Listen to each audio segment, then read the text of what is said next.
Hello, Degrassi fans, and welcome to the Degrassi Kid podcast, where each week we break down the history and impact of our favorite teen TV show. I'm Jocelyn, and today I have a question for you. What would you do if you got inside access to the Degrassi Reboot? You'll remember that in January of 2022, Degrassi announced it was coming back, but this time it would be streaming on HBO Max. Fans were excited. Many Degrassi actors even hopped in on the announcement, saying things like, "Hey, let me know if you need a teacher," or "Who's running the drama department? I want in." But the announcement also left fans with a lot of questions. With the show streaming on HBO Max, would it be too American? Is it going to be just another Euphoria? Were there any legacy characters coming back? Oh, what about Simpson's son Jack? Is he old enough to be in the reboot? Fans speculated for months, watching news outlets and scouring the internet for any information they could about the new Degrassi reboot. But then things started to get quiet. We were getting closer and closer to the release date, and yet we didn't know who the cast was. We didn't know where it was being filmed. There didn't really seem to be a lot of information going around about this huge and exciting announcement. And then in November 2022, HBO Max announced that the Degrassi reboot was officially canceled. Or at least they were no longer involved with it. Last month, I sat down with Degrassi's executive producer, Linda Schuyler, who confidently said that she was still hopeful for the Degrassi reboot. It's just on pause. Especially with the writer's strike happening in Los Angeles, things just weren't really moving anymore. But even though the Degrassi reboot is still up in the air, there's still a Degrassi reboot that was actively being made in January 2022. An announcement was released and writers filled a room, working on their best ideas to bring back a show that's been around since 1979. What I would give to sit in that writer's room and know what was supposed to happen, who was supposed to come back, and what were the storylines that would stand out and make their mark on a new generation of Degrassi fans. For James Alexander, that was a dream come true. James had been a longtime Degrassi fan with a passion for screenwriting, and he landed a dream job as a writer's assistant on the brand new Degrassi reboot. Today, we're sitting down with James Alexander to talk all things Degrassi, and it's only going to happen here on a brand new episode of the Degrassi Kid podcast.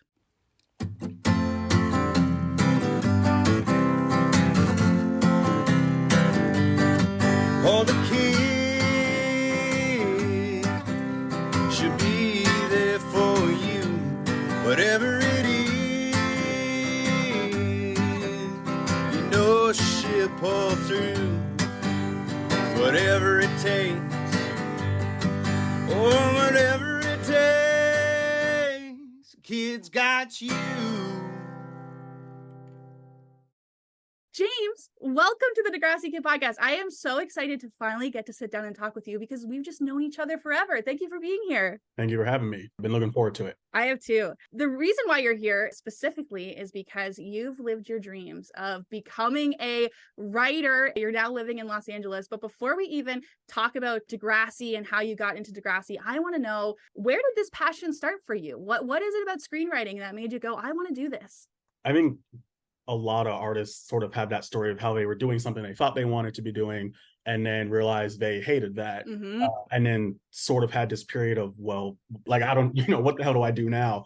And so that was very much my journey. I went into college wanting to work in sports media as like a beat writer or a journalist, whatever.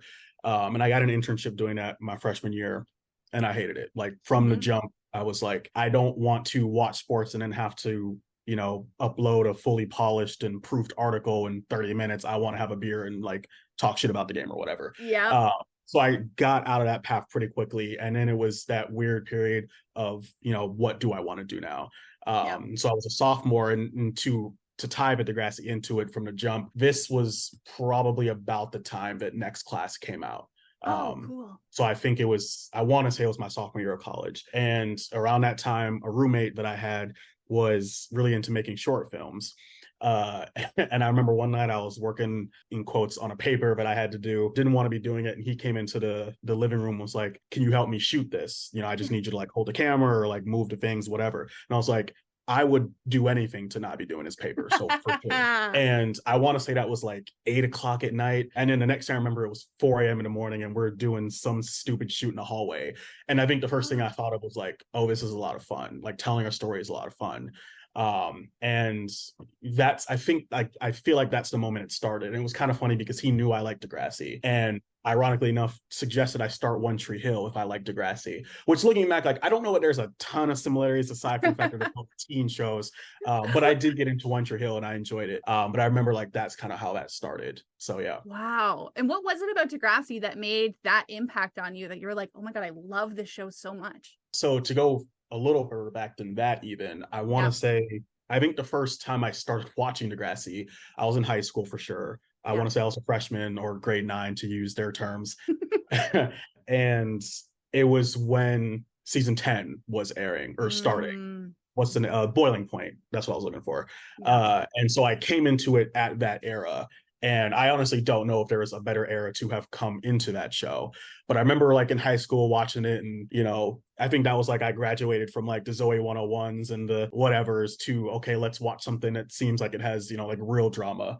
And so I started watching that. And I think, I don't know if back then I fell in love with the way that I do now, or like the way that I love it now, but I think I liked it because it was entertaining and they were talking about real stuff that kids I knew were going through, and you know, the mandate of the show. So I want to say that's where that started. But in terms of like when I really fell in love with the show from a storytelling standpoint was probably my freshman year of college. And that's when I went back and started it from TNG. I had never seen TNG. I had seen like clips or the promos that they used to put on, like on Teen Nick or whatever. So I knew, like, I think the very first clip I remember seeing was when Spinner punches Declan. I'm pretty sure that's like the first. Oh my God. And so I feel like I was like, oh, there's two white boys throwing hands. I got to tune into this. And so I remember, I think that's when I started it. And that makes sense because I think right after that was when they went into season 10. I want to say that was like Degrassi Takes Manhattan was where that happened, or something like that. Maybe it's foggy now, but that's not the time that I like really got into it. And then in college, I went back from the jump, watched it all the way through the moments. I mean, like the Craig story, and I want to say season 2 was like shook me with his dad. What are some of the like other stories that I remember from the jump that just obviously the school shooting is there, but what's the other one I'm thinking of? Oh, you know, obviously what happens with JT, like that one really shocked me. That messed me up for a little bit, actually. But I was so interested. I felt like it wasn't a show that was doing all of this solely for shock value or solely for the dramatic element of it. It felt like they were always telling a story that had a point. And I think that's what I fell in love with. And then it just kind of grew from there. I love that story. I'm curious because I know now you went from having the screenwriting as this like inspiration or this dream, and now you've actually been working on it. You recently worked on a project called Haley's on It, which is on Disney. I'm curious, anytime in any of, or even your personal writing projects, do you ever think about Degrassi and think like, oh, this is how they might tell that story, or oh, I want to do this? Yeah, all the time, actually. To the point, I want to say on Haley, I don't know if I gave myself this title or if somebody in the room sort of made the joke, but you know, I guess for some context, you know, Haley's on It is it's like I always comp it as Phineas and Ferb meets Kim Possible kind of vibe. So it's like a really fun action adventure show about a girl and her best friend, and she's got to save the world by doing everything on this list that she wrote. And then she's also like trying to figure out how to, you know, get with her best friend essentially. So cool. And so I feel like anytime I pitched something on that show, it always felt like the Degrassi pitch. So it was always a little more dramatic than probably what our typical story was. Yeah. It was kind of like, what if, you know, not this, but like, what if Haley, you know, there's a kid at her school that's struggling with like their parents got divorced. It was always some type of like, I never actually pitched that, but in my head, it was like, what's the Degrassi take on this, you know, whatever. And so I felt like I was always pitching the, you know, the relationship stuff or like her being a 14-year-old girl and having to grow up as a 14-year-old girl. Like those kind of stories were what I really gravitated towards. And I feel like I would pitch those. So like, I would say it influences everything. I at one point, I don't know if it's still true. It might be, but at one point, every script that I've ever written, even personal projects, has a Degrassi nugget in it, whether it's a character name, whether it's a line, whether it's somebody saying whatever it takes, you know, one of those things that's always something that I do is sort of like a, I guess, homage to Degrassi. So I love that. That is fun because I know anytime I watch a TV show, whether it's anything close to Degrassi, the minute someone says whatever it takes, I go, oh, that's Degrassi. So at some point, it'll be really true. It'll be really from Degrassi. And maybe we'll get that Haley's on Degrassi crossover where we get to see her if she got to tackle Degrassi storylines. That would be amazing. Never know. One of the best things that I love about you is you are this huge Degrassi fan, and you've had these amazing experiences, too many to even list. I would say you've met the cast, you've been to the set, you've met the writers. I'm wondering from your perspective, what's your big Degrassi moment that makes you go, holy shit, I can't believe that happened? There's a couple. Subtle I would flex. say, yeah. No, well, that's actually not how I meant that. But I think because it sort of, I always talk about how it helped me figure out what I want to do for a career, but the show really also, shaped who I am as a person. And so when you combine both of those, every one of these moments feels sort of bigger than life. And I mean, I can run off a few quickly. Like, I remember when I decided that I wanted to pursue screenwriting, or even just sort of learn what it was, I watched a lot of tutorials and read some books, read scripts I could find online, that kind of thing. I just started to follow every writer from Degrassi that I could find on Twitter. And I think one of the first probably serial moments is when a few of them followed back for whatever reason. I love that. That was probably the first one. The first really big one was, I remember, like, my family, we have close family friends that live in Toronto, or one. And we had been planning to visit her anyway. And this, I don't remember, I think this was the summer of 2017, but I remember just Steven Stone followed me on Twitter for a little bit, and I just did one of those things where I'm like, I'm going to shoot the shot. And I messaged him with some version of, hey, obviously big fan of the show, my family, we're going to be in Toronto. Our set tour is a thing that you guys even do. Full transparency, I was not expecting him to respond at all. Like, I wasn't expecting him to see the message. Within an hour of sending it, he responded and gave me Ian, their publicist, info, and said, we'd be happy to set it up and all that. And it went from there. So that was pretty surreal. That's incredible. We also actually had a question come in from Sierra because, we had Carrie Bowser on the podcast, who's a huge Degrassi fan, and he told us the story of how you were both invited to Steven Stone's book launch for his memoir called Whatever It Takes. And Sierra wants to know, do you have any standout memories for that event? What was that like for you? Yeah, the book launch party was, all that credit goes to Carrie, though. Like, that was not me doing anything. That was him inviting me because he has all the clout. And it just worked out because it was my spring break, so I was able to go. Actually, I probably would have went anyway, but spring break. Oh, hell yeah. Yeah. And I think the moment there is we walked into the building, and I want to say there were some cast members from Next Class sitting to the left. I don't remember who exactly. And then to the right at, like, the check-in desk or whatever, the security desk. Yeah. Stefan was standing there, Stefan Brogren. And I think the moment, not only was it him, it was that he's tall as shit. Yeah. So I think I looked, and then I looked up because Carrie was like, oh, there's Stefan.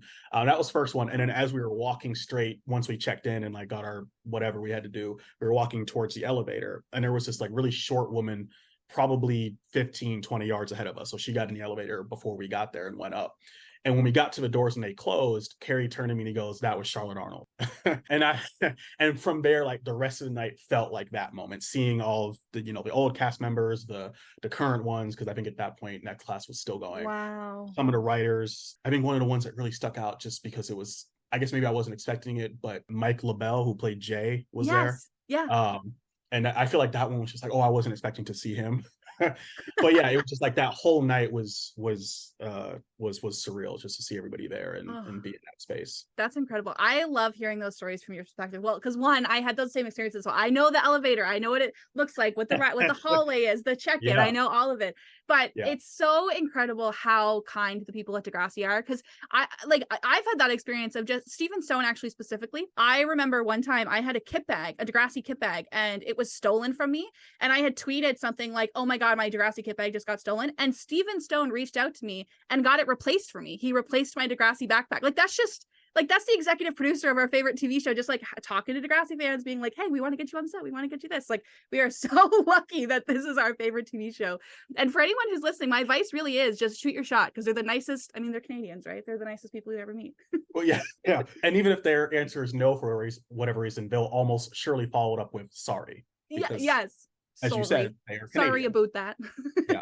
But yeah, no, they're all the best people, and it's always an honor anytime I get to interact with them or hang out with them or whatever. So yeah. And speaking of meeting really cool people, I want to say a huge welcome to our brand new Patreon subscribers. Kelly, Kristen, Jackie, Eliana, Rebecca, and Aubrey all joined the Degrassi Kid Patreon since our last episode aired, and I can't say thank you enough. Each one of you have made a huge impact in how we're able to run the Degrassi Kid podcast and the Degrassi Kid Discord. If you'd like to join the Degrassi Kid Patreon, you can get special perks like asking our guests questions, hearing the episode first, and getting your name in an episode. You can visit patreon.com/DegrassiKid to find out more details with the link in the description. But for now, let's get back to James Alexander and talk a little bit more about why we love Degrassi. I love hearing those stories from you because, like, truly, I think resoundingly in the Degrassi community, we all just agree that if anybody deserves these amazing opportunities, it's you, because you love the show so much. You're so passionate about it, and it's so nice to see. And with that being said, we actually had some fan questions come in, and the first one that we had come in was from Chrissy, who otherwise known as Degrassi Daily on Twitter, and she wanted to know about Degrassi writers. How have they made an impact on you? Did you get to meet with any of them and get any advice, any memories that stand out with Degrassi writers? This is the one where there's too many. But yeah, so many of them. Like I said, I like made an effort to connect with them when I was starting, and like I said, a lot of them either followed me back or took the time to talk with me or whatever. And on that same trip, actually, the first time I got to visit the set, so Matt Heater is one of my mentors, a longtime writer, EP on Degrassi, and at this point, like he's family to me now at this point, and I am 95% sure he's written every single thing, or he's read every single thing I've ever written, to kind of give you an idea of the kind of person he is. But the funny story is I had written what I will never show anybody ever again, but I had written a Riverdale spec and a Degrassi spec, but because of the fact that he worked on Degrassi, he wasn't able to read that one. And so he read a Riverdale spec that I wrote, which was 68 pages long. And I don't know how familiar your listeners are to screenwriting, but if you're writing a TV script, under any circumstances, you really don't want it to go past 60 pages. And even that's pushing it. So just to give an idea of the saint this guy is, he read the whole thing, had incredible notes, both on how to improve, but also things that he liked, to point that out. And so I got to meet with him for coffee on that same trip. And right before I left my hotel, I connected with another Degrassi writer named Duana Taha, who, funny enough, I believe wrote your favorite episode, or maybe one of your. She wrote "I'm in love with her and she's a girl." We can all credit her for that amazing quote. Yeah, I want to say it was Chasing Pavements. It was. Oh, you're getting my heart here. One of my favorite episodes too, by the way. But and she, same thing as Matt, has read probably everything. Gives they both give such great career advice, life advice, keep me encouraged, all that stuff. But I think it was like on Twitter, on the timeline, and obviously Matt follows her as well because they know each other. And so when I got to coffee with Matt and I sat down, I think he said something like, "Oh, I saw you just met Duana," and it was so funny that it happened like in that space. But yeah, Cole Bastido, Ramona, there's so many of them I'm blank on. That I've either gotten a chance to ask questions, or they've read my stuff, or we've gotten coffee when I was up there. Matt Schiller's another one. Like I said, there's too many to remember, but yeah, no, they're all incredible people. That is amazing. It makes my heart like soar hearing all of those names and all of those stories about you getting to connect with those people. Like that is so cool that they want to help you pursue your dream, and they just want to step up and do that for you. That's amazing. And so funny that he read your full script. Yeah, it is funny because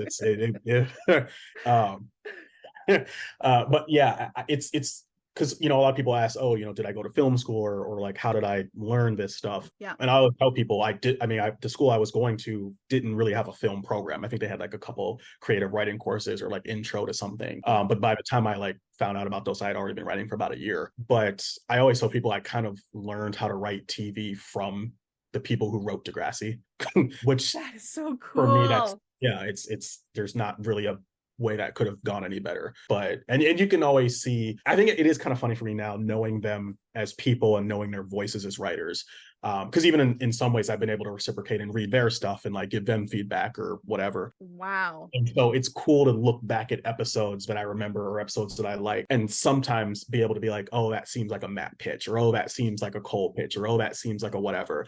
And so that's pretty cool too. But I always tell people that I really did learn how to write TV, or at least start that journey, because it takes a while to get, and I'm still learning. But that Wow. was spearheaded by the people who wrote the show that I love. So Yeah. it was a pretty surreal thing. That is so cool. I think out of all the Degrassi writers, Matt Heater might be the one I'm most familiar with, because he's the only one that I've met in real life. I got invited to this Degrassi podcast where he was interviewed for it. And he had said he had given this speech about how high school is like a prison. I think it's even Linda's book. And it was so cool to watch that happen in real life. But he's the one I'm most familiar with. But hopefully this isn't putting you on the spot. But do you have any examples of something in Degrassi that you're like, that's a Matt storyline? Oh man. I know it might be too on the spot. I don't know if it would necessarily be a story, but there's just he's as you know, since you met him, he's a really funny guy. Yeah. And so I think a lot of the times, if you what I will say is he's also a big sports fan. He's a huge basketball fan. He's probably going to listen to this and be like, why are you talking about me? No, but I want to talk about him. I want to know about him. I do. So yeah, I want to say there's probably a couple sports references over the seasons that he was responsible for. Probably some of the jokes that we remember. I'm blanking on something specific, but his impact is all over that show. I love that. That's got to be so cool to watch it with a brand new perspective from the writing perspective. That's so unique, and I'm so glad you have that. That's so cool. So the big question, the big thing everybody wants to know about is the Degrassi reboot. You were hired as a Degrassi writer's assistant whenever the show originally came back. The first question is, how in the heck did that happen? It's a little bit of a blur, because I had heard through people I know, through the grapevine, whatever, that it was potentially going to be rebooted. I probably heard that late 2021. Wow. I don't remember when the announcement came out, actually. So whenever the announcement came out, I had heard whispers probably a couple months ahead of time. But then I remember the day it was actually announced. And I learned something about myself that day. I didn't know I could text that many people that quickly. I'm pretty sure I texted everybody from my parents to, not that they could do anything, just I texted Matt. I'm sure I texted Duana. I'm sure I texted my manager, probably texted friends. I remember people were blowing my phone up saying, you have to get on this. Mm-hmm. And I had a lot of people reach out, because a lot of them knew Laura and Julia Cohen, who were running it. Yeah. They'd either worked with them or they know them, because they all come from Toronto originally. And so I remember another person I should shout out is Michael Grassi, who's gone on he's a superstar. I'm pretty sure he sent an email on my behalf. I want to say Matt did. I want to say Duana did. Another one of my mentors out here that worked with them on a different show, he sent an email. And I remember when I went into the meeting, which was on Zoom with Julia and Laura, I think the first thing they said is, it feels like we're meeting a celebrity, which is funny because I said the same thing to them, or I had the same thing to them. Yeah. But so it was a lot of, I know that people bombarded their email. And I think that's how I got the meeting. And I didn't trip over myself too much, because I ultimately got the job. But but yeah, and same thing as everybody I've spoken of, Laura, Julia, two of the best people you'll ever meet or you'll ever know. Great bosses, so inspiring. I learned so much from them. But yeah, that's one of the highlights of that experience, was just getting to watch them be the superstars that they are. Wow. So that was fun too. So the reboot announcement came out and then you got hired for it. Was that kind of the idea? Yeah. So I don't remember. I know that when the announcement happened, and it's interesting because with TV, and I'll speak specifically for the industry here, I'm not sure about Toronto, but I know that oftentimes when something is when something's announced in Deadline or Variety or whatever, especially for a TV show, normally the room has already been hired. Sometimes the show is already written. Oh, wow. And they're just announcing it to the public. Right. This was one of the rare times, I would say, and I hope I'm not wrong, but one of the rare times where that announcement happened and the room hadn't been staffed yet. I was actually the first person they met with. Wow. So I want to say I did the interview, and then probably a week or two went by, and I found out that I got the writer assistant job. But it was definitely after the announcement that everybody saw, which I think was like the HBO hallway picture. Yes. I think that's what everybody went crazy of. I remember that. So yeah, it was after that post for sure. Wow. And what was did you leave that meeting being like, oh yeah, I got it? Or was it a shock when you got the call, or you're like, holy shit, it's real now? It's tough because I'm one of those people where, for any job, not just TV stuff, if the interview feels like it went well, yeah, then I'm like, I didn't get it. It felt too good. If I leave an interview and I'm like, Mm. there's no way they're going to hire me, then I'm like, oh, okay, I'll probably get it. So I don't know what I felt. I think I felt like, like I made a good impression, and I definitely, laid out my passion for the show and all that stuff. And like, I felt it went well. I don't think I went away saying, oh, I definitely got the job, or, Yeah. I'm definitely going to get another meter or whatever. I think it was just like, truthfully, I think I was just grateful to have that chance to meet with them. So I don't know how I don't know if I necessarily felt like, oh yeah, it's a sure thing, but I think I felt it went well. That's amazing. So after you get that phone call, it's confirmed you're going to be a writer's assistant on the Degrassi Reboot. Who is the very first person you call and share that news with? It was probably my parents. My mom's also a big fan of the show. We would watch it together a lot of times. It's probably my parents, and then close friends after that, or maybe parents, mentors, friends, kind of like that order. But I'm pretty sure it was my parents that I first called. That's so cute. I love that. Same with me. Anytime I have a Degrassi announcement, I'm like, Mom, guess what happened? I think I told her I would fight to get her in the background of one of the episodes. Oh, that would be so fun to watch it and be like, there's James' mom. Yeah. So yeah, that was the first call for sure. That's so beautiful. I'm very curious about, you get there, it's your first day. What are the feelings like? What's the room feel like? What's going through your mind on your first day as a writer's assistant on Degrassi? Yeah, well, it was interesting because my last day at Haley was that Friday, and then my first day with Degrassi was the next Monday. So it was a wild turnaround. I had to go from like, thinking of like animation, 11-minute, like action adventure comedy to this is the show that Drake got shot on. Like I didn't know what it was gonna be, but yep. I knew it was gonna be Degrassi, and you kind of know what that is going in. Yeah. And then I think the other thing was Haley was virtual. So you did it on Zoom most of the time, whereas Degrassi was in Burbank at the, one of the Warner Brother buildings, floor 8, suite, whatever. Like it was my first, I want to say it was my first like Hollywood thing. And to the one, you get there, you park in the garage, they've got your badge, whatever. So it was kind of surreal to drive in and see the Warner Brother logo and have to walk, go up to the lobby, check in with security, get the badge, go up to the floor. And I remember seeing 2 of the writers got there at the same time as me. I didn't know who they were at the time, obviously, but shortly later realized that they were writers on the show. Walked up, saw the big HBO sign, which I think is in a picture I sent you. I think it said like "Welcome to Degrassi" or "School's Back" or whatever their little clever thing that they did was. So it was cool to walk in and see my name on the writer's assistant card and where I'd be sitting, and then see the room and Laura's office and all of the producers. It was pretty cool. And then to get into the room, I think it was actually, I was at, my desk setting up. So I think I was the last person to get into the room. And I think my thought that entire morning was, don't piss anybody off. Yep. Do your job, don't piss anybody off. I'm pretty sure it was the only thing that was going through my head. But I got in there and immediately like felt at home and knew that it was going to be a great environment. Because I had talked to all my friends who had been writer assistants, and it's not always, it's better now, but it's not always the best environment. And so like I wanted to get tips of like, where should I sit? Should I sit, whatever. So I think I walked in and I stopped because we had like a couple couches and then the main table. And I think I stopped and was like, where do you want me to sit? And they were like, you sit at the table. Like, what are you doing? Kind of thing. So yeah, no, awesome room, full of great people that were all excited to be there to tell these stories. Wow, I love that. Yeah, I can't even imagine the mix of excitement and jitters, and that is such a cool story. I'm so excited, so happy to hear that. It's like, don't get fired on day one was my mindset. That's a good goal, and you know what? You didn't. That's a great thing. Not day one. It was not day one, that's for sure. We'll get to that soon. We'll get to that really soon. First, we'll stay in all the good, feel good times. The next fan question actually came in from Degrassi CSI, who wanted to know, how hard was it for you to keep a secret that you were going to be working on Degrassi?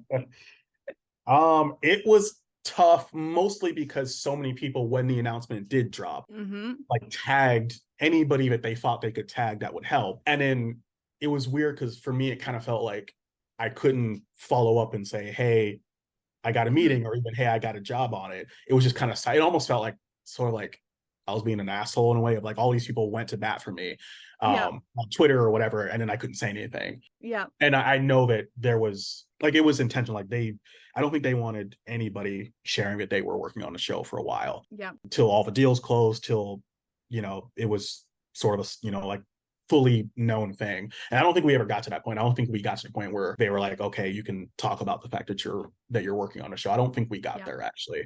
So it was a I don't want to say it was like a secretive thing, like it was, but it was just don't talk about it yet. Yeah.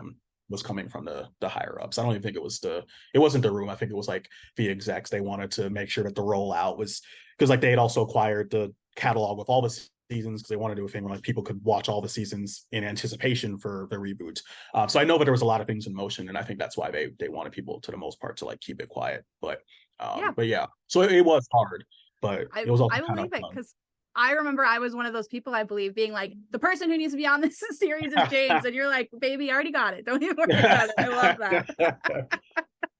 I get it though, because it's an interesting balance of like wanting to like share your excitement in a fandom space that you're in, but also having to like respect that not everything can be revealed. Because I've had that I worked with Linda Schuyler, and she was like, this is very great, but don't post about it yet. And I was like, well, I want to tell everybody that I'm in freaking Toronto. But then I thought it'd be cooler to announce it later, to when it's already done, it'll be like, hey, look what I did. So I kept that in mind and keeping the secret.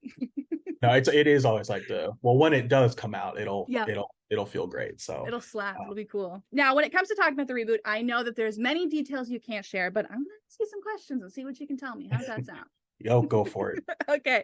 The first question I have for you is, how far did you guys actually get into writing the reboot? Mm-hmm. So, with the way I would say most TV rooms work is you spend the first 2 or 3 weeks breaking the season. So like, where are we coming in from, which is like, what is the pilot? And then where do we go with season 1? And so I want to say we were in a room about 2 months, I want to say. And so we were well past that. We knew what the season was. We knew what all the big tentpole moments were. We knew what the relationships were. We knew what the arcs were. And in some ways, we knew even what season 2 was going to be off of that big picture stuff. And so we were, I think the day it went down, we were starting to break or maybe brainstorm episode 5 out of 10. So we basically got about halfway through the actual episodes. I want to say we had a draft of 1 episode, so it would have been episode 2 every writer we had was wildly talented, but I'm pretty sure it was one of our executive story editors, Nikita, had gone off to draft on episode 2, and then we had people outlining 3 and 4, and we had just started the break for 5. I want to say that's where we were. Wow. I'm also just so curious, what is it like, because I know that you can't tell me what was actually happening in the episodes, but like, what is it for you as a huge fan of Degrassi to know about this Degrassi that doesn't exist? Like, is that a crazy feeling for you? Yeah, in a way. I think mostly because I don't think I would feel that way if it was like, oh, I don't know if this is what the show should be, kind of thing. Yeah. But because it was like exactly what I'm pretty sure I've said this on Twitter, but I think the way that I describe to people is that it felt like what Degrassi should be in 2023, which is when it would have aired. So that's like the way that I sum it up. And I don't even think it's so much of like the specific story details or that's like the part that's hard to know that people won't see. I think it's just the entire mandate of the show. Like the things that I've seen people for years say, that they loved about different eras of Degrassi. Like one thing I can say is that one thing we really want, or one of the things we really wanted to lean into was like going back into characters' home lives. If you go back and look at TNG and even into that later, like season 10, 11, 12, it's like one of my favorite things about high school shows in general is you get the contrast of who they are at home versus who they are at school. And it's funny because you mentioned what Matt said about how high school works. And that's very true. And the reason why, and this is a little bit of a tangent, but it all ties in, at least in my head. But you'll see so many people say like, why aren't there more college shows? And I think that's a fair question. I think there should be more shows about people in college. And I think there are some good ones, but there's not the inherent stakes or the inherent ecosystem of a high school. And the example I always give is like, in college, if you skip class or if you break up with somebody, nobody cares. Like, even if they're in the same lecture, that's 100 people. Nobody gives a shit that you and Stacy broke up. Like, nobody cares. In high school, if you skip class, somebody's getting a phone call. Or even if they don't, like, you get in trouble based on what happened when you skip class. If you break up with somebody, everybody and their mama knows that you and so-and-so broke up. Oh, and also you have to sit 4 feet from them. I mean, like, for the rest of the year. What's the thing that they do in 301 of Next Class? The thing with Lola and Shay. It's like it's like, that's great. Like, that is high school. You can't avoid that. And that, to me, that's why high school shows really work. And I think it's part of like what we were really leaning into. And I think it really works when you know who the characters are and what they've got going on at home. They weren't able to do as much, but like when you see what Saad's home life was like in Next Class, it really shines, a new light onto his character. One of my favorite examples is Imogen. Like when she is first introduced, you're kind of like, who the hell is this girl? And you sort of get to know her, how she is at school. Yeah. Which quirky, I guess, is a word you could use, or whatever. And then they do that curtain moment where you realize what she's got going on at home. And at least for me, that was the moment I fell in love with her character, because everything made sense. It all snapped into place. It's like she has to be an adult at home. So at school, she's going to up the antics and up the goofy and sort of let loose a bit and sort of be who she really is, because at home, she has to be the adult. And so like, I love when you get to know these characters in both ways, and that like informs why they are the way they are at school. And so I think we were leaning into that quite a bit, getting to know who they were, what their cultures were, what their home lives were like, their siblings, their parents, their neighborhoods. One of our lead characters had a Ukrainian background, and his family owned a bakery in Toronto. Like that was something we were doing. And you would see him leaving for school. And, I think the very first scene actually is his dad giving him a specific pastry, like that's, to their culture, as he walks out the door. Or it's one scene we were doing. So like stuff like that we were really leaning into. And it's something that I really liked. So wow. It is so, first of all, we've known each other for so long. It is so surreal to me and so cool to me to get to, first of all, talk to you about Degrassi, but hear what you love about Degrassi from a passionate fan, from a writer's perspective, is so cool. Because that's a perspective that I knew about, the dynamic of, how showing characters at home and school, but that true dichotomy of like, you learn more about them when their kind of guard is down and not facing the prison lifestyle of high school. That is so, so cool. I wish we got to see it, but the next question I have for you actually kind of maybe dives a little bit deeper into exactly what you were just saying, but I'm curious about the direction of the reboot. Whenever it comes to a reboot, you can't just put the name Degrassi on it. You have to stay true to its roots a little bit while still making it fresh. What about the reboot was truly Degrassi in your eyes? I would say the mandate of the show, like what to me, what makes Degrassi versus other high school shows or other teen shows isn't necessarily the specific stories or the characters or the inherent drama. I think it's the purpose of the stories. I'm sure you've seen it. I've probably seen it 40 times, but the like the mini documentary on YouTube, it goes there where they talk about, like, it's, I don't remember if it was Stefan or Linda, but one of them said like the mandate of the show is to reassure young people that they're not alone. And I feel like even if we were doing it, because there were differences even just coming into it. One, it was an hour long. So that's structurally, that's going to be different. And you're sort of going to get to live in the episodes longer, both literally and figuratively.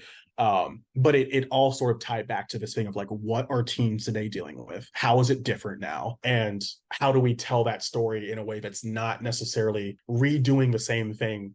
Because like one thing that Degrassi is great at is tackling the same topic in different ways. So like we were making sure we were staying true to that, but also putting a fresh take on it. And I think we found a really good balance. And like, we were coming in off of like the elephant in the room, obviously, was no era of Degrassi ever had students who had either lived through or were still living through a pandemic and what that did to their schooling. So it wasn't the primary focus of the show, but it was something that like we thought a lot about.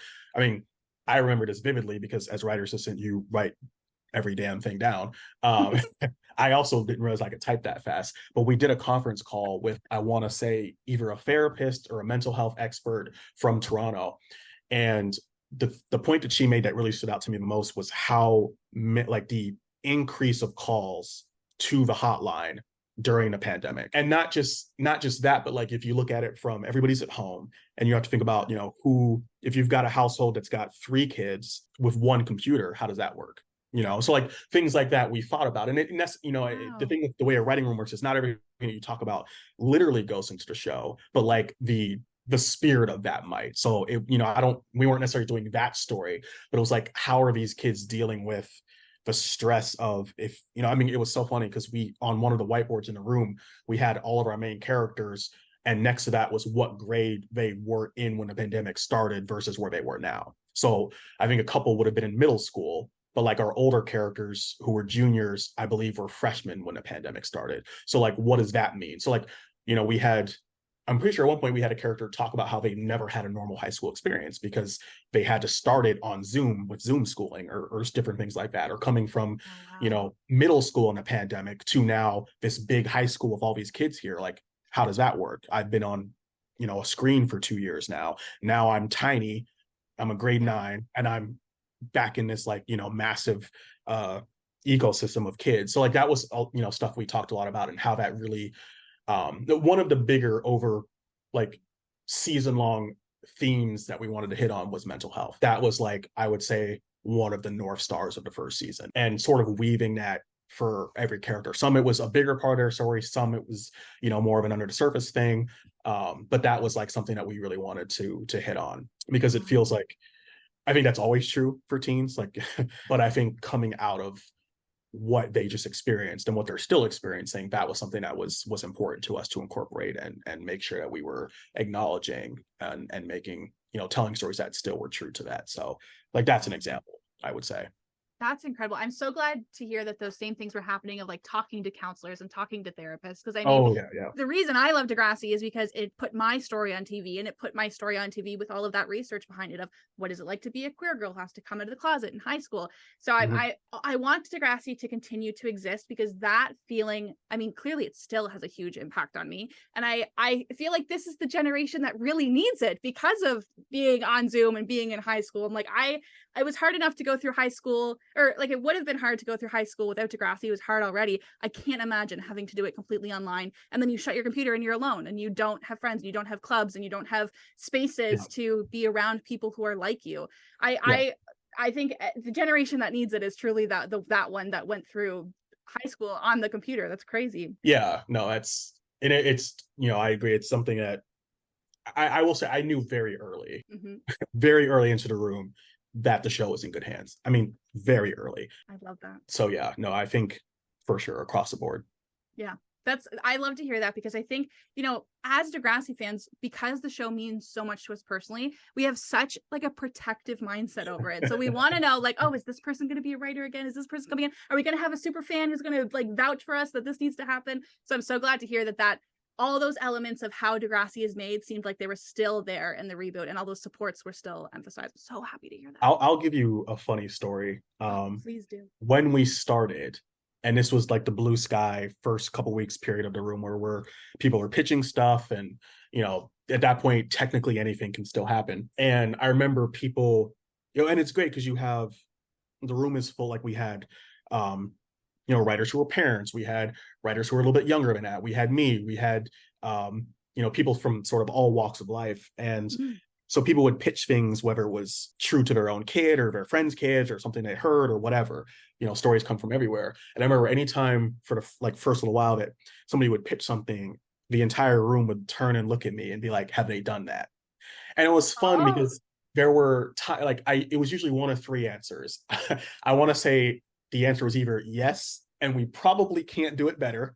The second answer would be like, yes, but we could do our version of that. Yeah. And in the end, if we hadn't done that, or if Degrassi hadn't done that, then I'd say like, oh no, they haven't done that necessarily, or that version of that, or whatever. But it was sort of cool to be like the encyclopedia of the show, or the keeper, or whatever you want to call it. And then sort of have that role of I guess Degrassi expert, and making sure that we weren't doing things that had already been done or whatever.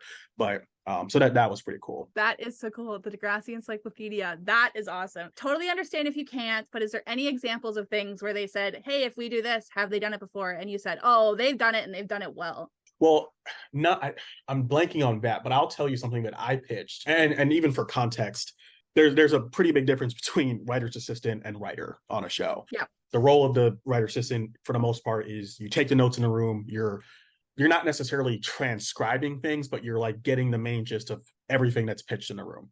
However, it depends on the show. It depends on the showrunner in terms of like whether or not you're encouraged to pitch, whether you're not, whether you're allowed to, whatever.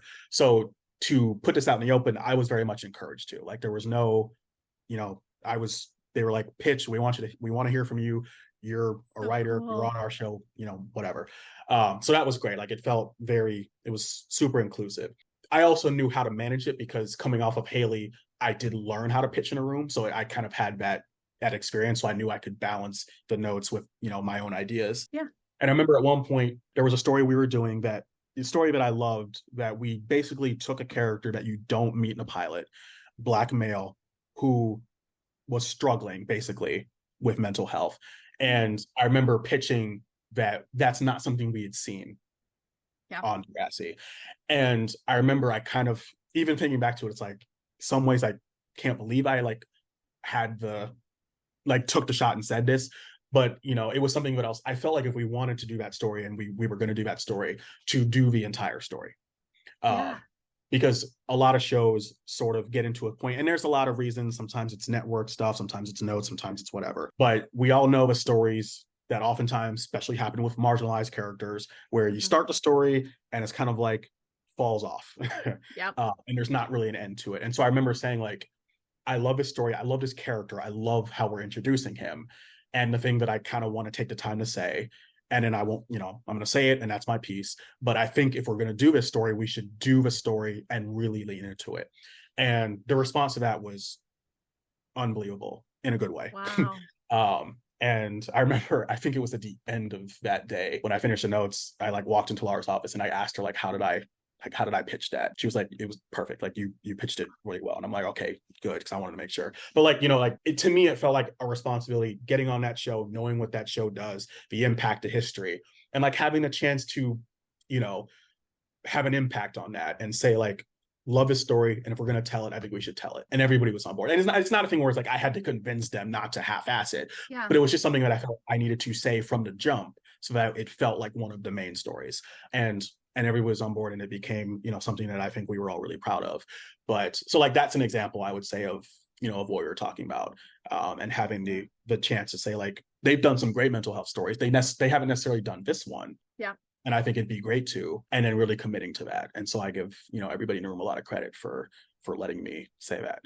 That is so beautiful. I literally started to cry during that because it's so great to hear that. First of all, you were given the space to be heard and listened to in the Degrassi writers room, but to have someone in there who I know they all were great writers, but to have someone in there who gets it, who truly watched Degrassi, got the benefits from watching the show of how it makes you feel seen and heard, and to have someone in there who's this is a story that needs to be told on the show, that makes my heart feel so full that was happening for us, for the fans, to get to see that experience. I literally started to cry during that. It's so beautiful. Yeah, and there was a lot of that. So that's part of why I, like I said earlier, I felt very early on it was in really good hands, both with the people who were in charge, but also the team that they had assembled to help tell the stories. So yeah. That's beautiful. One of the questions that I was going to ask you is, getting your moment on Degrassi, what's the one story that you would tell if you could? And is that the story that you would say that's the one that's James on a paper? It's hard because it's almost one of those things where it's like they have done so many things. I feel like my answer would normally be, as somebody who's adopted, that story. And to be honest, I love the way they did it with Holly J. I remember seeing that story, and to be honest, it was kind of I remember there would be times where people would say oh, what characters on Degrassi do you relate to the most? Yeah. And I feel like they would always some people would be when I would say Holly J, they'd be like, really? Yeah. Not because I don't like her, but me being a Black dude and her being, a whatever. They were oh, that's okay. And I would say, well, yeah, they did an adoption story with her. And, I don't really remember seeing that on TV. Yeah. And so it's stuff like that. Maybe a more in-depth one would be something. It's not necessarily true to me, but I'm always big on, introducing characters that we haven't really seen before. Whether that's, I and not necessarily saying on the Degrassi Reboot, but a story that I think fits Degrassi, but that I would also do, on another show, or hopefully one day my own show. Maybe a deaf character, or a character that struggles with epilepsy or something like that. Just things that we don't typically see, and getting to tell those stories. But I would say, a true gritty, sometimes hard to watch mental health story told from the perspective of a Black teenager, I think is, especially with, the stigma that's around that, even, a lot of times in our own community, that's a story that I'm dying to do. It's one of the stories that is at the forefront of a pilot that I just wrote that I'm hoping go somewhere at some point. Mental health is a big part of that show as well. So like I think that's something that I would love to see explored, particularly in Black teenagers on TV, but and in this case on Degrassi. And so I would say that's one of them. But I'm always just like, what have we not seen? Whose story isn't being told? I remember Stefan telling a story once on I'm forgetting the title. There's a segment that he used to do. Maybe it was called Rewind, but they would do it after next class seasons.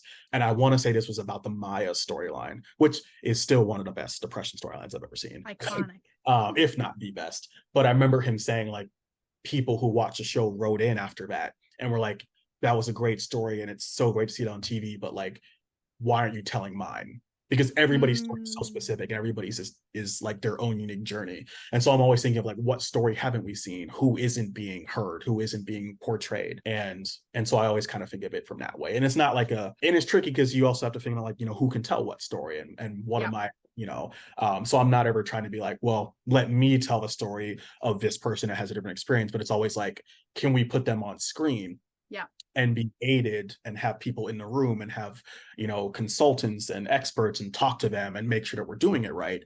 But that's so we still have that representation, because I think that's what's important. And so like I always say it's something like that. Like, what have we not seen?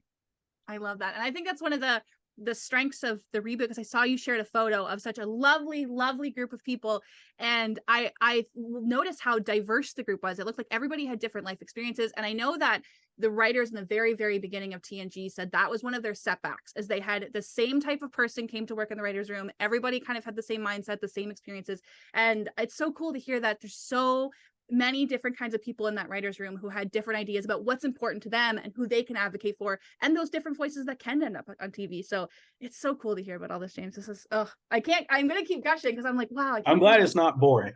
No, I love it. I love it. And you're bringing up so many things. I'm like, I can't believe I didn't even think to ask about COVID. And I'm like, oh, I'm so glad that you mentioned that. That's great. I actually have, so most of our fan questions came in specifically about the reboot. One of them is from Emily, who said, we all know Degrassi was really strong in some aspects and lacked in others.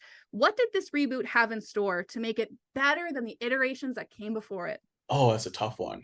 That is a hard one. Now we're on the flip side of it. I guess like one thing I know that we wanted to,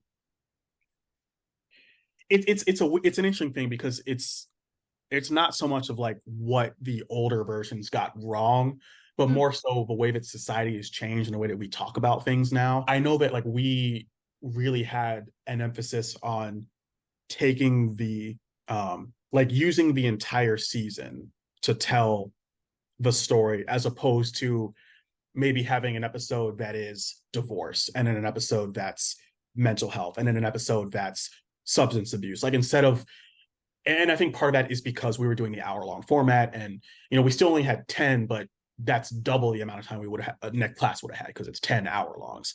Actually, even more than that, because it would have been closer to probably 50 minutes and 22, whatever, 44. And so like we had more space. I'm a writer because I can't do math. That's why I do this. But so we had more time per episode, and we wanted it to sort of have like character starts here and really watch them sort of go up and down over the course of the season, and then where are they ending. So if this character story, this is not necessarily something we're doing, but just as an example, this character story was substance abuse. Like it wasn't necessarily like in this episode Peter gets addicted to meth and then we don't really hear about that again. And I'm not taking a shot at that, because I actually didn't mind that storyline. But it is a little wild. It's like, okay, because it's kind of like, I mean, it's no different if you're watching a procedural show and they solved a crime in 42 minutes. It's like that never happens. But I guess the way TV works. But I think one thing we really want to do is sort of let those stories breathe a bit more, and really stay with the character as they're like, sometimes that might not be at the forefront of their story in that episode, but it's still something that is at the core of their journey, and really exploring that over the entire season and seeing where that takes them, as opposed to looking at it more in a sense of like, all right, here we're going to do this, then we're going to move on to this, then this, and that kind of thing. So it was like a bit more serialized in that way, I guess. I know, and so that's one thing. I already talked about like wanting to go, back into the home lives. I know one thing that Laura was really big on that I loved, to the point where we had a big map of Toronto on the wall, but we wanted to make Toronto feel like a character and like have the characters also be out in the city. One of my favorite one of my favorite moments, like visuals that we had, was in an episode. One of our characters was actually American, now in Toronto. And so we got a lot of like comedy out of that, of like of her being like, what the hell's up with your money kind of thing, like what the hell's going on here. But she was one of our lead characters, and we had a moment where, because her family had moved to Toronto and for reasons, and so she was going to Degrassi now, and there's a moment, I think she like was, you know, very teen girl rebellion, didn't want to be there. But there's a moment where we had her on the is it trolley or streetcar? I forget what they call it in Toronto, but like one of those, you know, like things where you can. And so she was sitting on that, like sitting on the streetcar in Toronto, and I think she started it like being upset about something that happened, and then we sort of just had this sequence where you would just see her like on the streetcar going through Toronto, which was her new home, sort of like a part of a larger story of like her going from feeling like, you know, like an outsider to eventually becoming an insider, but like having her just see Toronto in a different way, you know, while she's exploring her new home. And it was like, I think about that scene all the time. So I'm like, that's something that feels, to me, that feels like new Degrassi. Like that's something we were doing, but I don't think you saw a lot of. And even in the moments you did, like I know people love to make a joke of, you know, why was everybody just at this Keke Palmer concert? But like, to me, like I love that because you got to see them out, you know. We know what it led to, but like hopefully it doesn't lead to somebody getting murdered in an alley every time. But like you, like having them in what I think was supposed to be like Dundas Square at that point, or somewhere in Toronto that like a lot of people, you know, spend time in. I think we wanted to do that same thing. And so like getting to see her experiencing Toronto really for the first time, and having her be open to experiencing Toronto for the first time after sort of being closed off to it, was a moment that I really loved that we had on the board. So like that's an example, I think, of things that we were doing that maybe feel a little different than older iterations. But yeah, I hope that's a good enough answer. That's a great answer.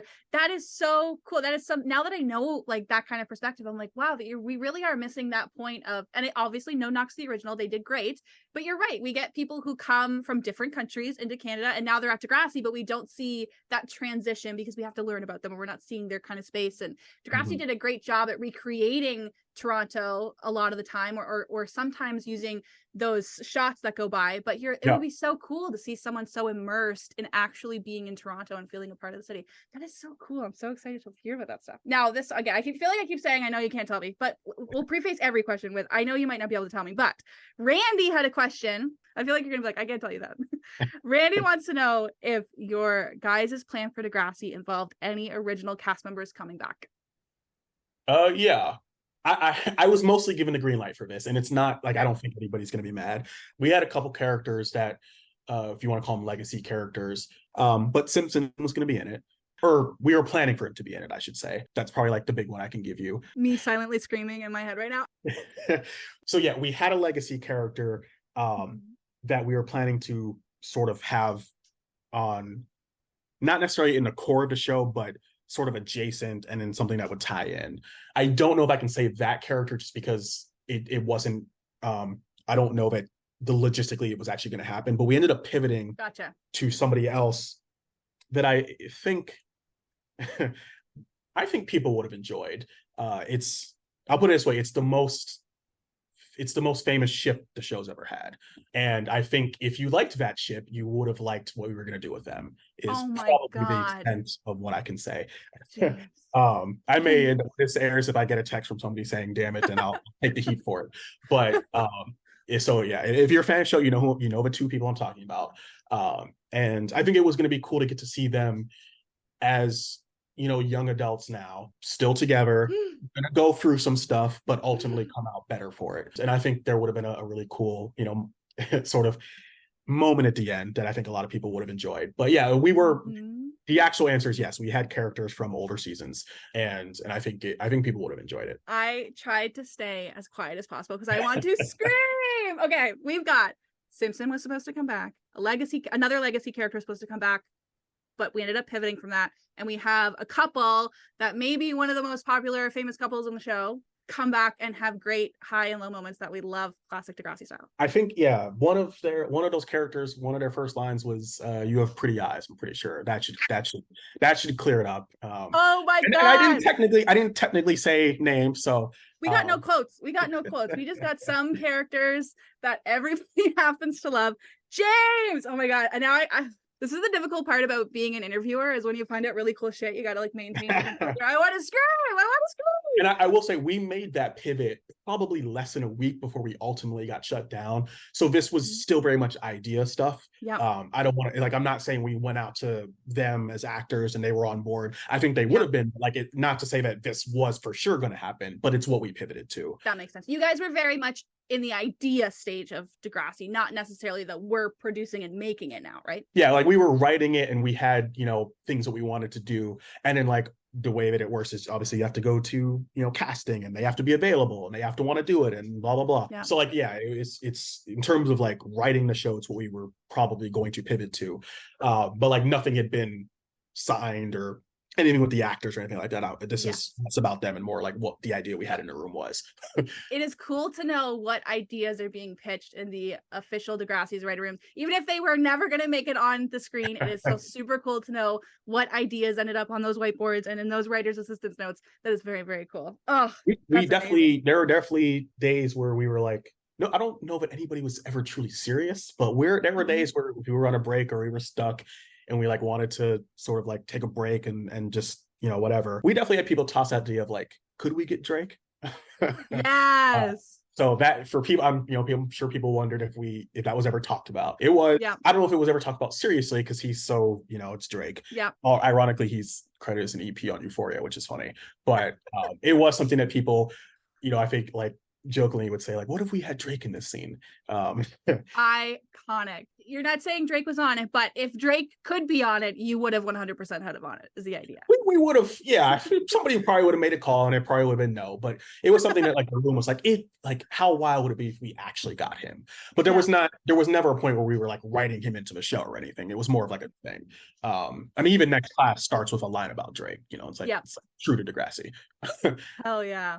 That is so cool. I understand that because I mean, at Linda Schuyler's book launch, and also same for you, Drake was on that same invite list. Now, he didn't come to those parties, but we were on the same invite list as a Drake party. So that's something that I'm going to shout from the rooftops for the rest of my life. So, and it's so funny that you mentioned Euphoria because my very next question was actually from Brittany, who wanted to know about Euphoria.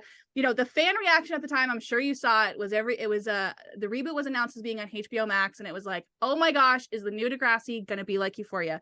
From the writer's perspective, when you read that, were you like, no way? Or were you like that? Like, what, how true was that fan perception that it might be more Euphoria like?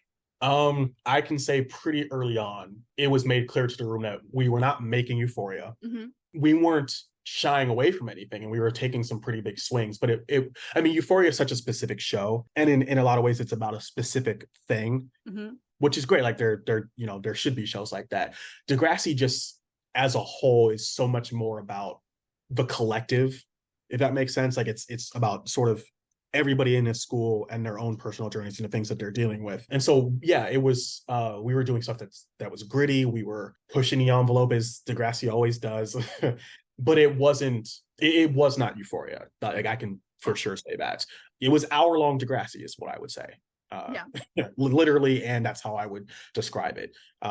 The moments that really land, the big moments, the moments that, you know, make you gasp or cry or whatever, were still there, and in some ways were heightened because we had an hour. Yeah. But all of the moments that also make it feel, you know, like there were times where I would really love talking about the because like with Degrassi, the stories can be so different. If you're talking about a grade 12 story versus a grade 9 story, grade 12 story is, you know, even the lighter ones are like Dallas messing up the prom reservations and everybody's like, well, you just ruined our year, versus a niner who's like, how do I ask this person to the dance? Kind of like the stories are just so fundamentally different. So like even then, you know, sure, there's probably a world where there's, you know, you could say, oh, well, every story on Degrassi would be heightened to the level of Euphoria, but I don't think that would be Degrassi, to be honest. Yeah. I think Degrassi has those really funny moments of boners in class and, you know, Emma standing up and saying, you know, 50% of the population or whatever, you know, that line, or all of the sort of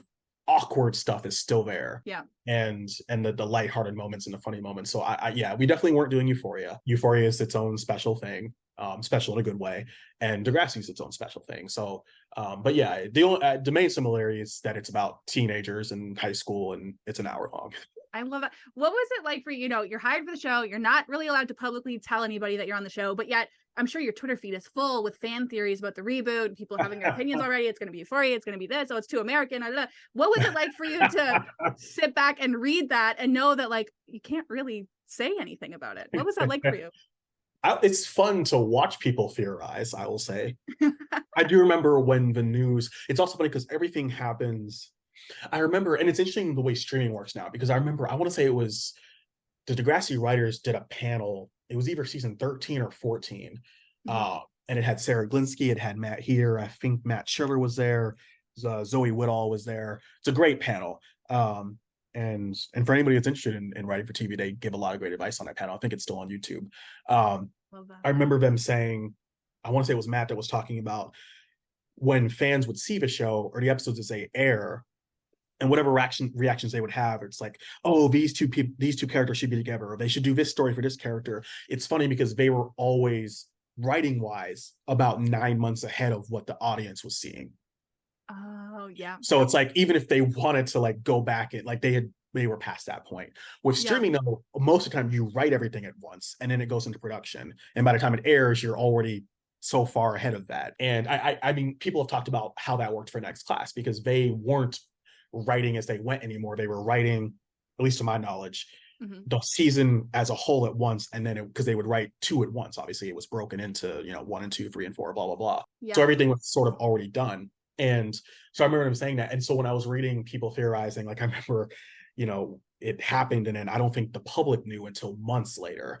But I remember like a lot of stuff on Twitter or screenshots of Reddit I was sent was like, oh, the scripts had to have been so bad. Or because I remember, I think one of the side scenes for auditions leaked. Yep. And so people were like, oh, like it must have gotten shut down because the scripts were so bad and they had no idea. Oh my God. One, it's like there was the pilot and then there was a draft of episode 2. So it was absolutely not because of the scripts. But it is funny to see what people sort of thought, or what they thought would happen, or who they thought was coming back, or whatever.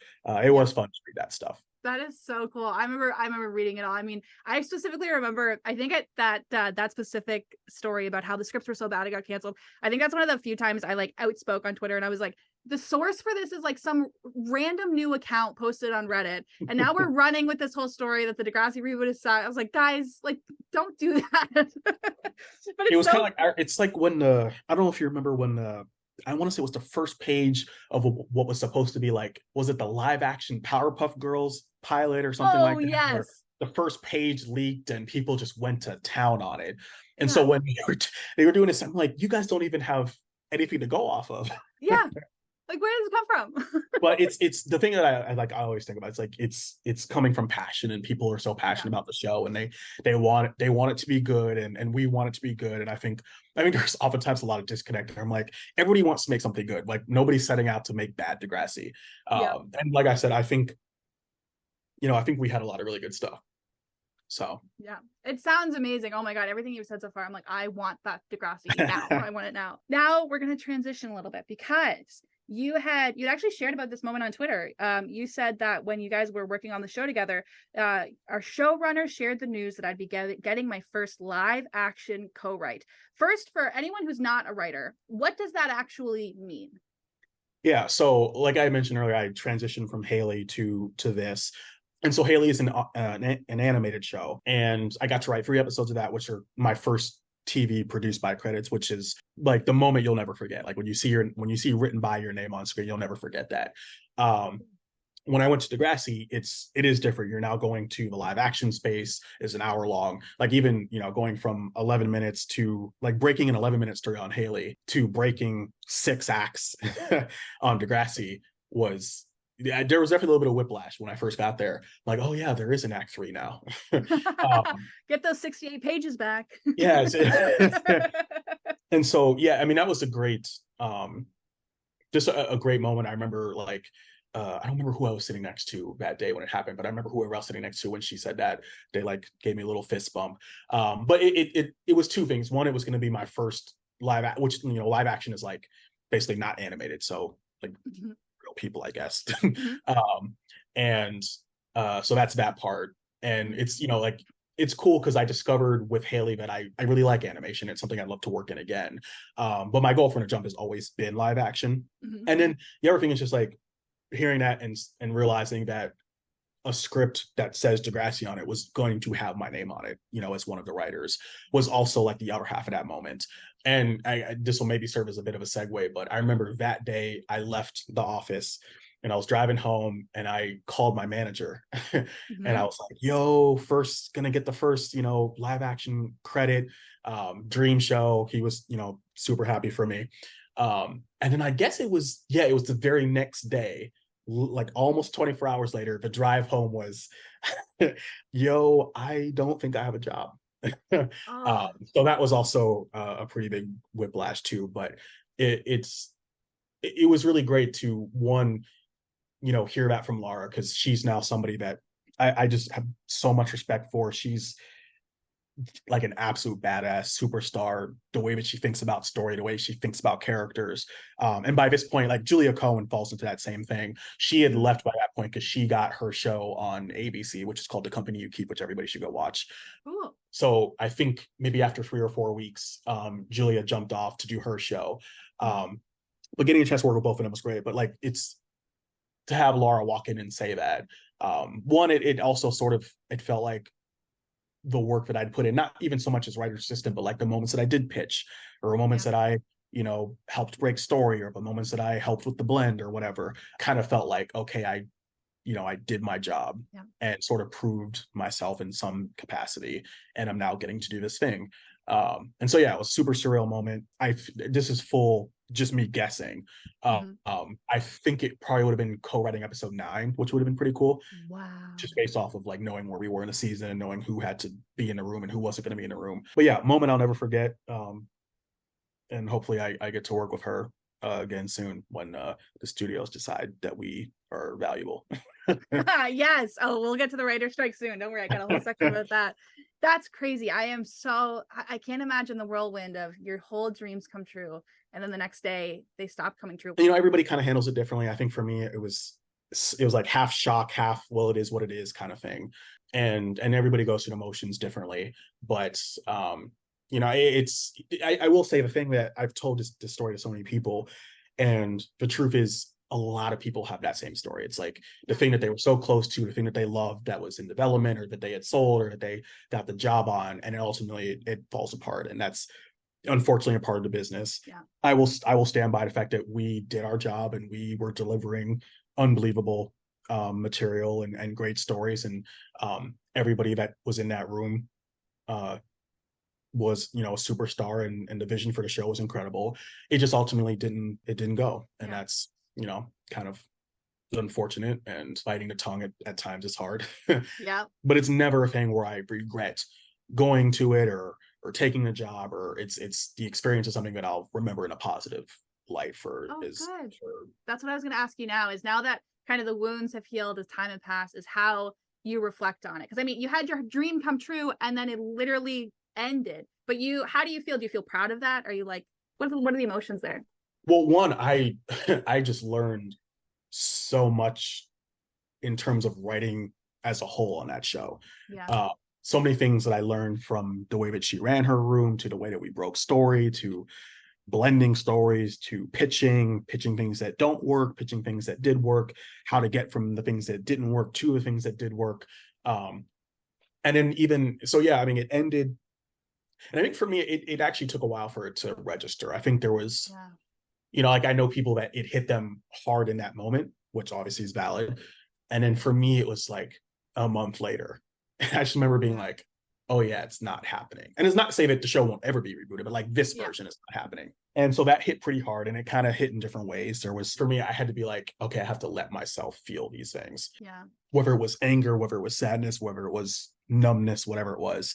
But weirdly, like I remember I couldn't write for a while, not like ability wise, just I had no motivation to. Yeah. And then I think maybe 2 months went by, and I was like, okay, it's time to, dust off and start this again. And, I had a call with my manager about like, what's the thing I should write now? Yeah. And it was still kind of hard to get excited about a project or excited about a story. And then now looking back, that phone call, that idea that I had that started as something, well, let me just write something to write something, is now this project that I can't stop thinking about. It's the thing that I look at it, it's even influenced by the experience on the reboot. Like the show itself is called Everly, and that's my lead character's name. And that actually comes from a supporting character we had on the reboot. And I remember when I decided that, I texted Laura and said, everything we did isn't for nothing because this character is going to live on. So I think from a practical sense, it honed my skills as a storyteller, learned so much, learned about, the way a great room works, learned from great bosses, picked up tips on developing a show and pitching the season of a show and figuring out the season of a show and all that stuff. And then it sort of indirectly led to writing the thing that I'm most proud of now, and most excited for. And then also the friendships that you get and the relationships that you get from the show. Like, these are the people that I'm going to work with again, hopefully. These are people that, in 5 or 10 years, again, hopefully when I have my own show, I'll be calling up people that I worked with and saying, come work on this with me, or, hopefully they'll do the same thing. So it's like, there's not obviously it sucks that it didn't go, and the thing that we all worked on ultimately didn't come through, but it doesn't erase the time that went into it, is how I would say that. I love that. I think it's so beautiful how highly you speak of your experience on the reboot and how much it's impacted you. Because I think, like, looking at your story from the outside, it's like you had the show that you love, you had this dream, you got what you wanted, and then the whole reboot ended. It's really, it makes you kind of angry that, like, I feel kind of angry that happened to you. But hearing about how much love there was for the show and how much love you got to put into it, how your ideas were celebrated and how everyone was part of a team, that makes me feel a lot closer to the Degrassi that I know and love. And I'm so happy to hear that inside perspective of, like, TV works this way. Not everything you make is ever going to get seen. Not everything you write on or think about is ever going to get put on TV. But that love that's behind the TV show Degrassi is there, even if it didn't happen. I'm so happy to hear that. So happy. We're finally going to move on to the writer's strike, because James, how many days has the writer's strike been going on? Let me check my thread. I think it's 136. 136. I believe that's what we're at. Yeah. We're at this point, 136 days. I know a lot of people know a lot about it, but for anyone who maybe somehow hasn't heard about the writer's strike, can you just give an idea of why it's happening at this current moment? So the contract with and SAG is now on strike as well, the actors. But the contract that the Writers Guild had expired, and there are things, especially for fans of TV, you've probably noticed this. For people that are asking, why are shows canceled so often now before they even really get on their feet, or things like that. Those are all things that tie into it. And the main thing is that it's become a point where if I'm not WGA, so if the WGA doesn't win this fight, there's a good chance that TV writing as a career will either cease to exist in a way that's wide enough for it to be something that people really pursue, and it'll be like this tiny group of writers who just kind of do everything, because it won't be sustainable as a career for the masses, or it might not exist at all. And so, like, that's really what the fight is. I think a lot of people are like, oh, it's just money, or oh, it's just they want this, and those are all parts of it, but really it's about fighting for this to be a career for the long run. And it just comes down to, as of now, the studios don't value the writers or the writing process, or the people that make them all of their money. and that's by and large why everybody's out there. And there are other issues that go into it, whether it's residuals, whether it's companies not sharing the streaming data, whatever it is. For actors, they have different things. Also residuals, the use of AI for both actors and writers. Those are all things that are part of it. But really, it's about trying to make sure that this is preserved as a career that's realistic for people to continue to pursue. And so that's why the fight, that's the most important part of it. But until they're willing to give that deal, we'll be out there. But yeah, that's the sum up. Wow. I know you said you're not actually a part of WGA, and I know a big part of it is, hey, this career that I've strived for won't exist if this doesn't happen. Right. But what is the push for you to go out there? You're out there for days and days and days striking and being visible and being an advocate and sharing your story online. Why is it so important for you that you do that?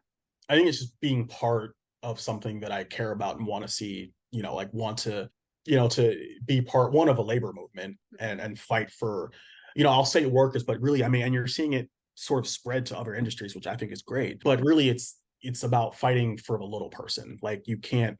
I think we're seeing a point now, and it actually ties into why I love writing for YA. But like, you're seeing this movement of people who are kind of just like we're done being taken advantage of. I think that's just the point we're at. And I think you also see that with like today's kids, so I think, the reason that I like being out there is just sort of standing up for that and being part of a larger thing, and also getting to see what I'm going into in this community that I'm going to become a part of, or already am a part of, but will officially become a part of at some point.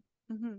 And being out there with them and walking, with them and sort of having that camaraderie is I would say why I'm out there. And then I also have personal reasons. When I go to Netflix, because they canceled Teenage Bounty Hunters.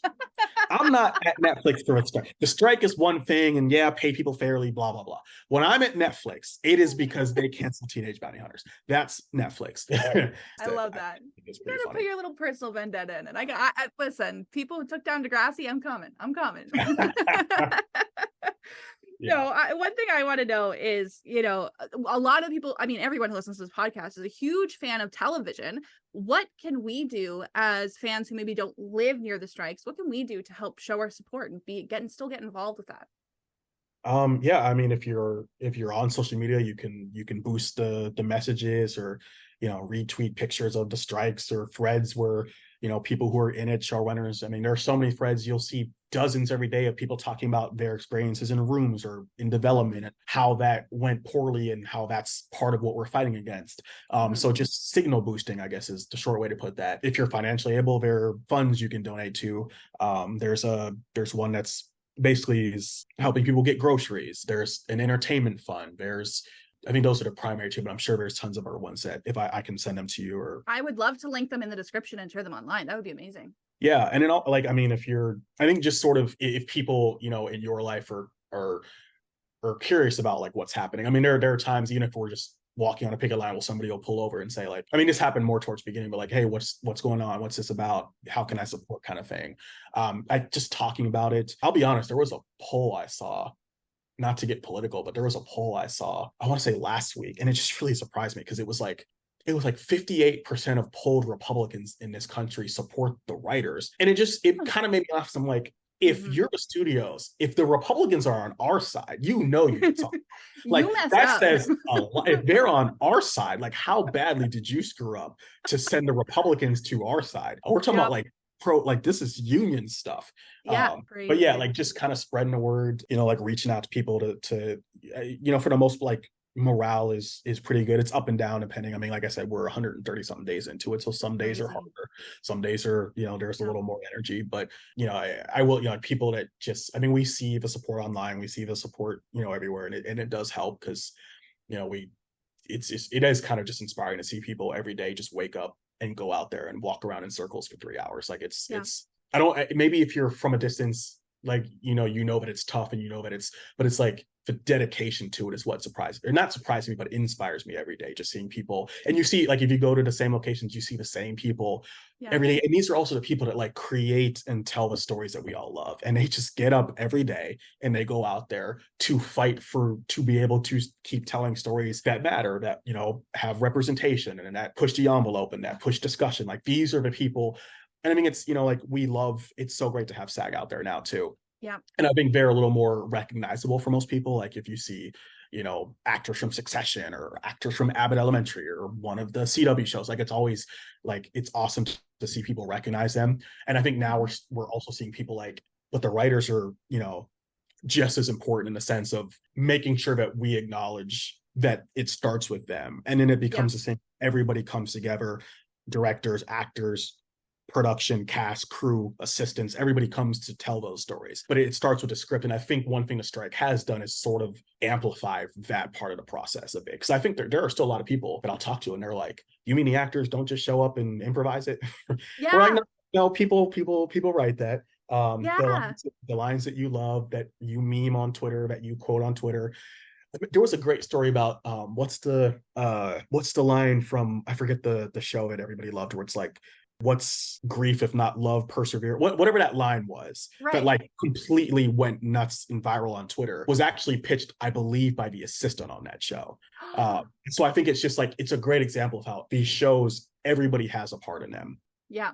And so I think one thing the strike has done is sort of boost the awareness, I guess, of the writing process and how important writers are, or at least I hope it has. And so I think that's a pretty cool thing too. I love that. Yeah, because a big thing for me, what stops me from scrolling is you see that face that you recognize, and then they're holding a sign that says like, I'm not funny unless there's a writer's room, or anything that acknowledges like, I know you love me, but I'm nothing without the stuff that comes before that. And I like your point about putting yourself out there and talking about it, because I know that recently Jake Goldsby, who played Toby on The Next Generation, and Rebecca Hainsaw, who played Kathleen on Degrassi Junior High, they put their voice out there of being like, hey, I know it's great that Amazon just bought the entire Degrassi collection, but we don't actually see any money from that. And I know, like, as a fan of the show, I want the writers to get paid for that. I want the actors to get paid for that. And I know a big, I can't say I'm super educated on the writer's strike, but I know a big conversation is, well, there's this greed behind it. You already got paid, you already acted. But it's like, there is someone out there who is making millions of dollars off your work, and you are not making any money off of that work. If I had to choose who that money goes to, I'm going to go to the people who actually made the show, not someone who it just traded its hands over 35 years and now they have the rights to it. So it's cool to see the Degrassi actors come out and say like, I know you love our show, but we don't actually get money from that either. So. Yeah, no, it is great. Well, it's not great, but it's great to like see people speak out about it. And it is like, yeah, I think the first few weeks I was just so much more willing to humor people who, either didn't get it because they didn't understand, which is one thing, or they just didn't get it because they don't want to get it, which is a whole other thing. Yeah. And now I just like, I if you follow me on Twitter, I don't have patience for it. Mm-hmm. If you come at me with stupid shit, I'm going to shut it down. Hell yeah. But I do think there's more understanding of it now. And I think there are people who maybe even at the beginning, maybe didn't get it, are now so fully pro writer, which is good to see. But yeah, and then there's the people who are like, well, I build houses and I don't get money every time somebody walks through the door. I'm like, that's not okay. Critical thinking is a class that you definitely skipped. But yeah, no, it's a weird time. I also think it's one of those things where, and I don't speak for anybody else, this is just me, I think looking back, as hard as it is now, I think I'll look back and be like, it was good to be a part of that. Yeah. It's a community, it's right? just, and sort of witnessing that. And we're coming up on the all-time length. I think it's like 150 something. So we're not that far out from that. Wow. But like just sort of being a part of history in a fight that I think the WGA will win. Yeah. And being able to say like, we sort of all had a part in that is something that I think we'll look back on, or at least I'll look back on and say like, I don't regret being a part of that fight. Yeah. Even if it's hard. I've kept you for like over an hour and a half now. I'm going to segue us to the end. And a couple wrap-up questions I have for you are, do you still have hope that a Degrassi reboot will ever come back? I would be surprised. I would be surprised if it doesn't. I am fairly confident there will be another iteration of Degrassi. How soon? Don't know. But I would be shocked if there's not another one, because it's Degrassi and it's timeless. That was going to be my next question. Why do you think a show like Degrassi needs to come back? Oh man, I mean, it's something you kind of hit on earlier, and to take it a step further, it's like being a kid now. And I know that like Gen Z gets a lot of shit, but I think it's really fucking hard to grow up right now as a teenager, as a kid, as a teenager, as a young adult, and not just because of COVID, not just because of social. I just think it's hard, and it's why I do like writing this stuff. I always tell, because a lot of people do ask, like, why do you write YA? Like, why are you drawn to that? And I always tell people, well, actually, my favorite answer is Linda's quote, where she says, when you're a teenager, things seem to happen in really sharp, vivid colors. And I think to this day, that's the best way I've heard the teenage experience summed up. Everything feels like life or death, everything. And a lot of times it is. But I think a lot of people grow up and forget what it was like to be a teenager. Yeah. And you deal with the same issues, emotions, obstacles that adults do. You're just so less prepared and equipped to deal with it. And to me, that's where the story comes from. And so the reason I think it should exist now and in 10 years and in 15 years, and also not just Degrassi, but Degrassi specifically, is because I think kids should be able to watch TV that's not, like an after school special per se, but it's something where they can watch characters that look like them, that sound like them, that maybe aren't, 32-year-olds playing 14, because I'm a big, I do love that Degrassi always, there are some shows where I think age appropriate can be trickier, but I love that Degrassi always did it. But to get to see people that look like them, deal with the things that they're dealing with and know that this is not something that's specific to them. They're not isolated and going through this. If they are going through it, it doesn't make them weird or an outlier or whatever. And I think it sort of can serve as either an education. I mean, I always tell the story of like, I had no idea what transgender was before Adam's character. Yeah. Like I've shared that story multiple times online. And that's not me saying that the story was done perfectly or that it had problems. That's not my point. My point is that it was on screen. Yeah. And I think Exactly. that's important because then you can you introduce stuff to people, especially kids, and they know it exists, and then they can go and ask questions, and they can go and meet people that, you know, are from those same things and are dealing with the same things, and find their sort of voice in their community. And so like I think that's why the show has to exist, because it's important for teens to see these things talked about and shown on screen in a way that's healthy and empathetic and not solely, you know, from a negative light or something that's like doesn't have I just think that Degrassi has a specific mandate that a lot of shows that they focus on more than a lot of shows do. And I think that's important. Oh, that is so beautiful. Okay, my very final question for you is, I'm curious to know, has your relationship with Degrassi changed at all? You went from these big dreams, it ended, you're now like a year out from it. What's your relationship like with Degrassi now? Weirdly enough, I feel like it's time for a rewatch, if anything. Hell yeah. But it's still a show that made me want to be a writer. I think the reboot only strengthened that. It's still the show that I think about.